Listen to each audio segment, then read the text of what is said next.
10 minute উল বুনবো ভেবে 1.5 ঘন্টা অতিবাহিত হয়েছে। এ কি আজব নেশা! ফ্রিজে কিছু এনে রাখলে কতক্ষণে সেটা খাবো সেই অপেক্ষাতেই থাকি। আর এই জিনিসটা তো আমার অন্যতম প্রিয় জিনিস, আমুল কুল। যাই হোক, ভাত খাওয়ার পরে এখন আমাদের অন্যতম একটা প্রধান যুদ্ধ শুরু হয়েছে, সেটা হচ্ছে আজকে তাল আর নারকেল দিয়ে বড়া বানানো হবে। এ জীবনে প্রথমবার আজকে আমি নারকেল কোড়ালাম। জানি এটা কোনো গর্বের বিষয় নয়, কিন্তু আমি এর আগে কোনোদিন কোড়াইনি, কারণ আমার দরকারই পড়েনি।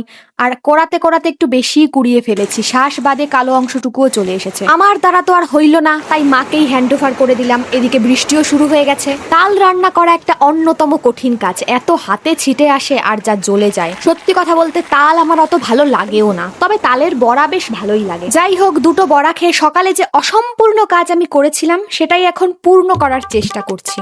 কিন্তু এর মধ্যে তো তুলো দেওয়ারই দরকার ছিল, কিন্তু আমার কাছে অত তুলো তো নেই, তাই ছেঁড়া জামা কাপড়ের অবশিষ্টাংশই ঢুকিয়ে দিয়েছি। তবে যেমন চাচ্ছিলাম ফিনিশিংটা ততটা স্মুথ হয়নি, পেছনটা একটু এবড়ো খেবড়ো হয়ে আছে। এটা ঠিক করার জন্য আমার কাছে এখন সুচ আর উল আছে, তো ক্রোশের কাটা বাদ দিয়ে আমি সেইগুলো দিয়েই কিছু একটা করে দিয়েছি, আর আমি তাতে সফলও হয়েছি। প্রথমবার মনে হয় ঠিকঠাক মতো কিছু হলো। কেমন হয়েছে জিনিসটা সবাই অবশ্যই জানিও। হাই প্রত্যুষা, থ্যাংক ইউ আমার ভিডিওতে কমেন্ট করার জন্য। এভাবেই পাশে থেকো।